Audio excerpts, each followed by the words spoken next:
Welcome to the Deep Dive. Today we're plunging into something, well, really central to all of us, love and relationships.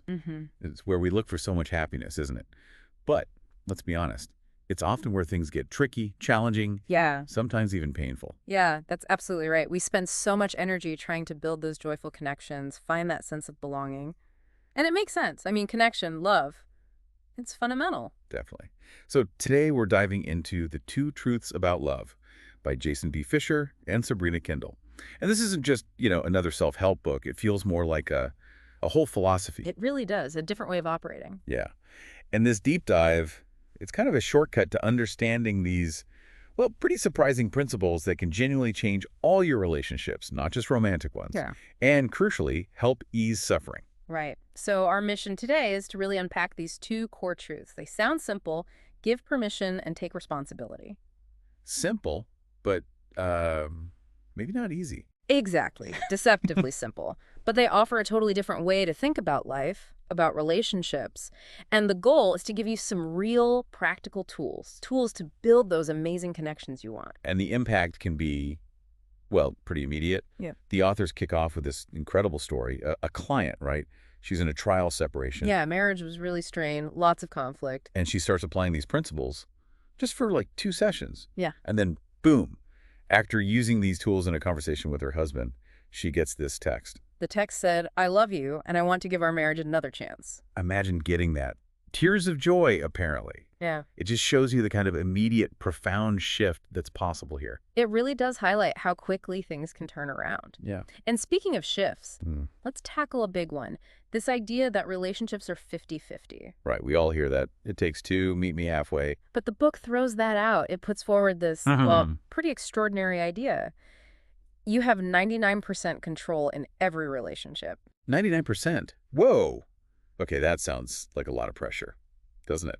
All in one person. It feels like that initially, yeah. But it's framed as liberation, not a burden. It means your effort, just one person's effort, can spark these huge transformations. You don't have to wait for the other person. Huh. So it's not about controlling them, it's about controlling your part. Yeah.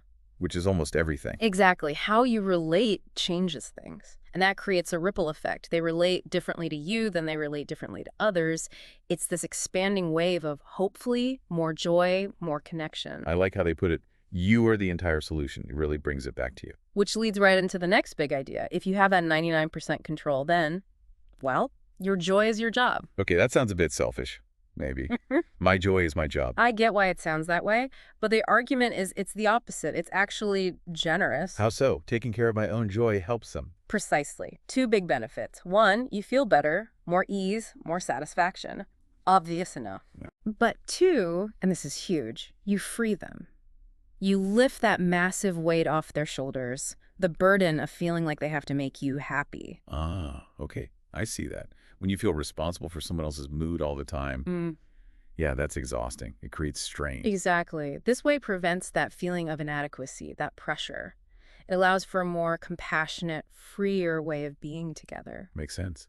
And this connects to another really powerful concept in the book. Suffering is optional.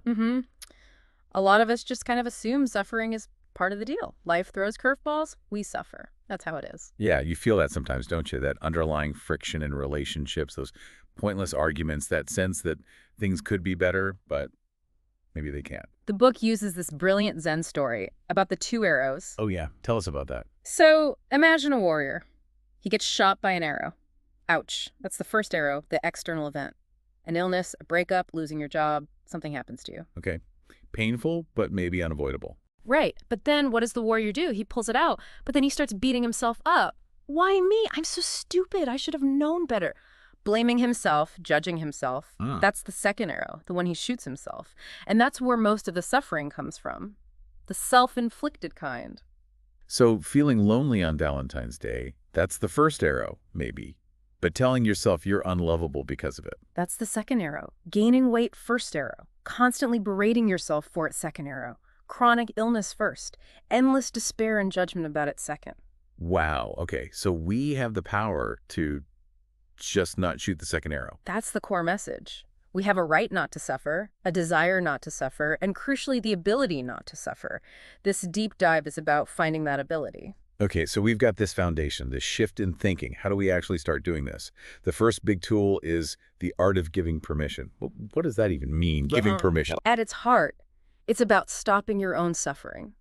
It restores your ability to respond intentionally, calmly, to whatever life throws at you, no matter how tough it seems. They use that matador analogy, right? Facing the bull. Yeah, it's perfect. The matador sees the bull charging pure aggression. But does he get angry? Blame the bull. No. He stays calm, accepts the bull as being a bull, doesn't take it personally. Exactly. He gives permission for the bull's nature. And because he's calm, because he's given permission, he can respond skillfully, hold the cape, let the bull rush past, unscathed. Whereas if he got angry and charged back or just ran away screaming. Disaster. Giving permission allows for that skillful response. So translate that to, say, an airport delay. Your flight's delayed indefinitely. Right. The usual reaction, complaining, getting stressed, snapping at your travel buddy, makes everything worse, solves nothing. But if you notice that frustration bubbling up and choose to give permission. You stay calm, you accept, okay, the flight is delayed. Suddenly, new possibilities open up. Explore the shops, read that book, play cards, talk to people. You can actually find rewarding things to do. All because you gave permission for the delay. Okay, so that's what it is. What is it? It's not saying you like the delay or that you just have to suck it up and tolerate stuff you hate. Absolutely not. It's not approval. It's not just grim acceptance.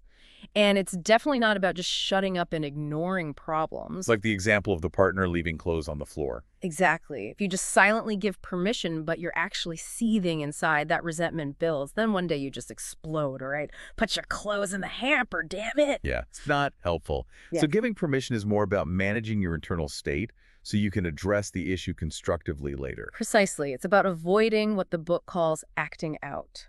Acting out, Yeah. like losing your cool. Yeah. Yelling, blaming, getting sarcastic.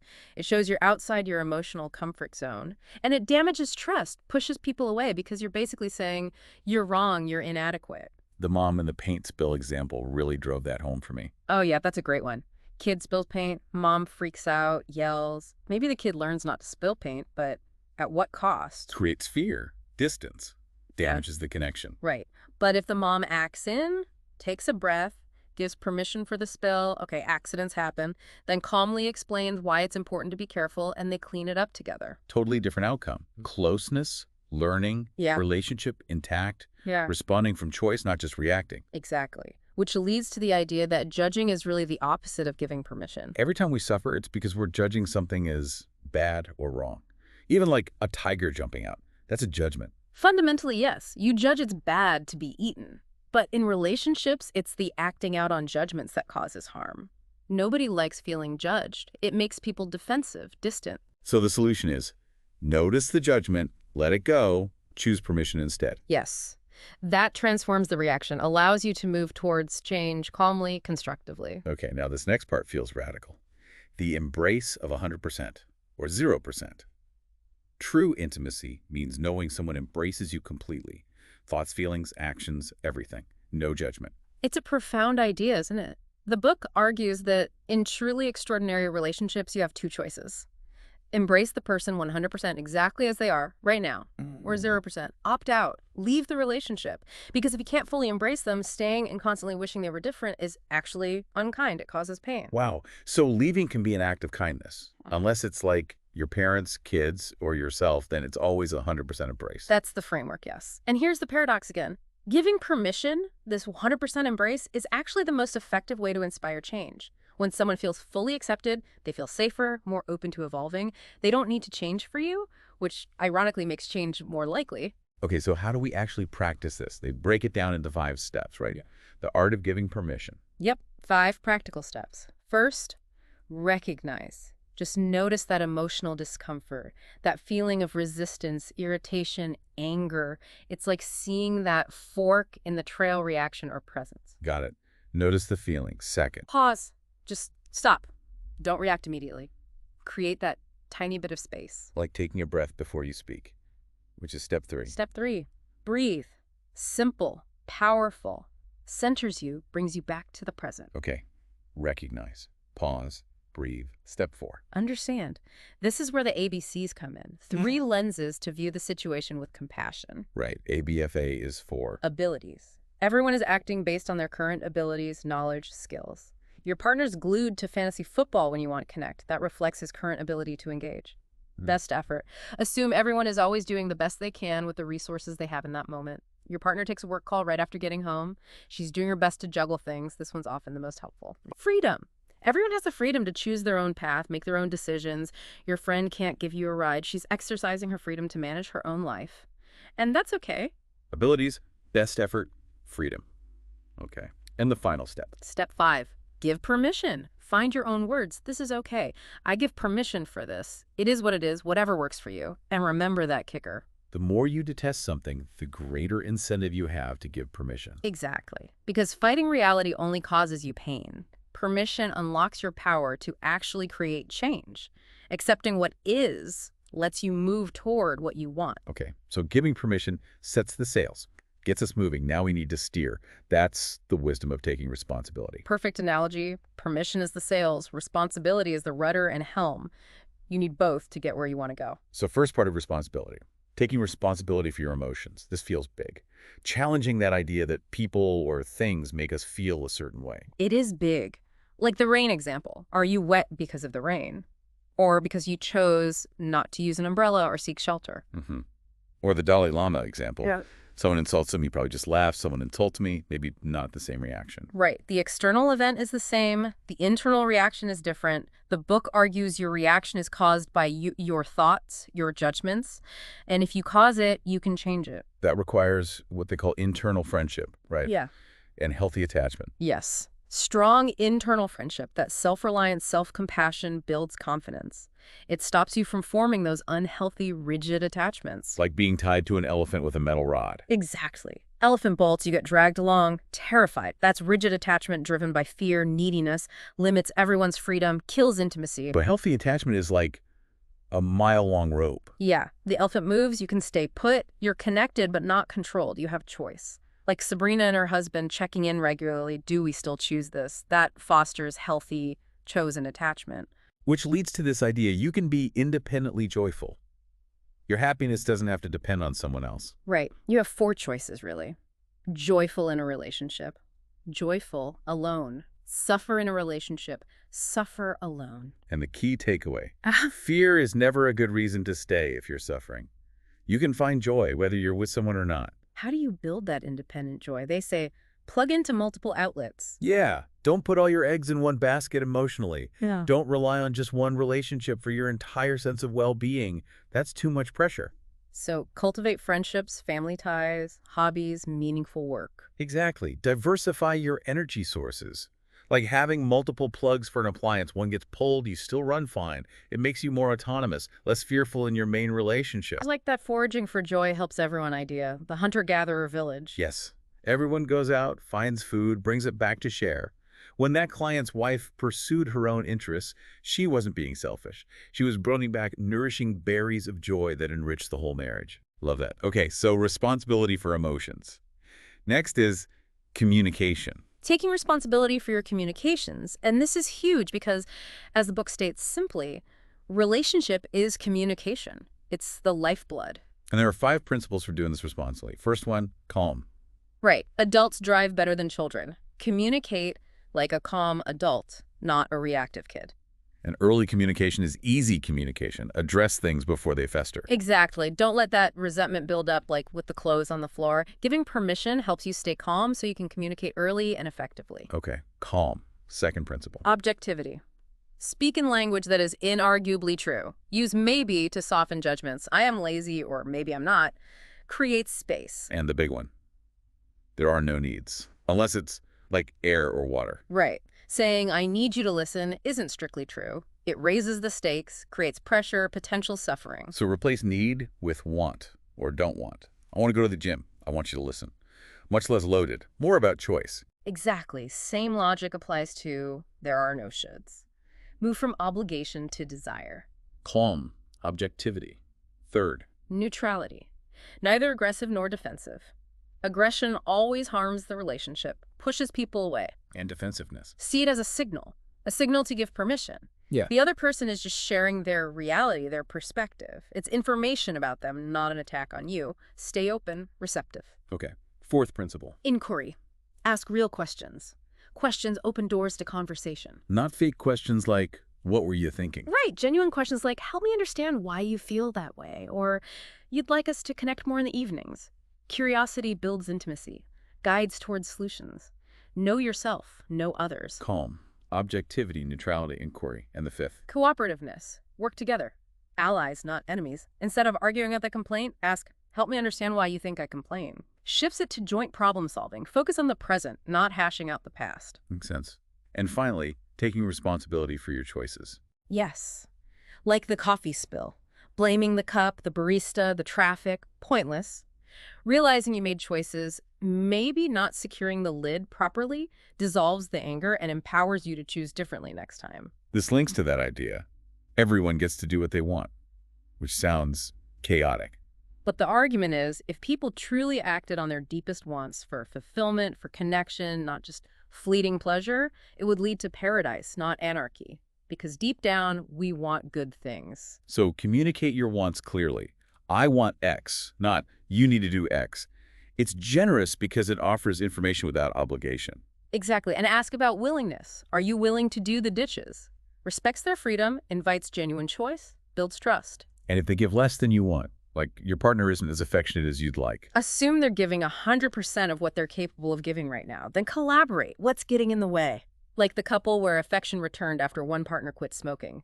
Address the obstacles together. Wow. Okay, so these two truths, permission and responsibility, they work together in this transformation loop. Yeah, the book has this great flow chart, shows the two paths an event can take. The left path is not giving permission leads to acting out, making others responsible. Codependency, unhealthy attachment, trying to control, ends in argument, discord, distance, a cycle of suffering. But the right path starts with giving permission. Leads to acting in that calm internal process, taking responsibility, fostering emotional autonomy, healthy attachment, aiming for influence, not control. Which leads to conversation, harmony, and real intimacy. It's a conscious choice we make, moment by moment. Exactly. A choice to move from suffering towards thriving. And this isn't just about partners. It's about painting an extraordinary life overall, starting with self-care. Absolutely fundamental. You need to be physically and mentally well to practice this stuff effectively. Fill your own well first. Right, like an athlete needing rest.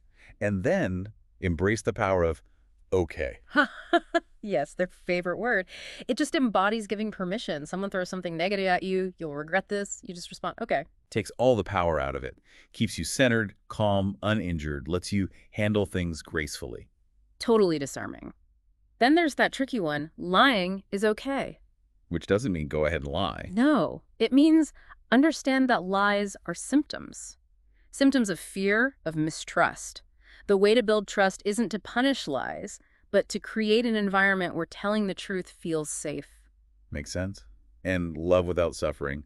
Love itself isn't the problem. It's the old conditioning mixed with love that causes pain. Like that story of the mother and the angry daughter. So powerful. Yeah, the daughter was acting out because she felt her mom didn't truly like her. The solution wasn't fixing the daughter. It was the mother learning to genuinely like her daughter and crucially taking responsibility for her own happiness first. That changed everything. The daughter's anger just dissolved. Yeah, it always comes back to taking responsibility for yourself. Pretty much. Which ties into the present moment is flawless. Suffering comes from dwelling on the past or worrying about the future. Right here, right now, nothing is actually wrong. Finding that present moment connection offers relief. And appreciating people like you appreciate the ocean. Yeah, the ocean changes calm, stormy, high tide, low tide. You don't judge it. You appreciate its nature. Same with people. Everyone is beautiful just as they are in every moment. Seeing that makes giving permission almost automatic. Then the no more wishes idea, like the genie story. Right. Keep wishing for external fixes until you realize the real wish is for internal wisdom. I wish to have no more wishes. Finding that capability within yourself. And reminding ourselves, you are lovable, that client mantra. Yeah. It is inarguably true that I am lovable, because if someone loves you, it proves you can be loved, period. True for everyone. Such a powerful affirmation. And finally, just have fun. Remember being a kid, building forts, just playing. Yeah. That pure authenticity and joy. Yeah. Living these truths helps you recapture that playful, extraordinary way of being. What an incredible journey through these ideas today. We've really unpacked the two truths about love, digging into giving permission and taking responsibility. These twin keys, really, to transforming suffering and building amazing relationships. And it's worth saying again, this isn't just for couples. It's for your relationship with your boss, your kids, your friends, even with yourself. And with just, life events. It's universal. Absolutely. Freedom and peace across the board. Mm. The book ends with this really hopeful, almost breathtaking vision, doesn't it? Yeah, the epilogue. It suggests that if enough individuals start applying these truths, it could actually ripple out. Less interpersonal suffering, less hatred, less conflict, leading towards, well, peace on earth. A world where giving permission and taking responsibility become just normal, so ordinary. There's nothing extraordinary about them anymore. It's a powerful thought to end on, isn't it? What part can you play just by practicing these two simple, elegant truths in your own life starting today? What could that change?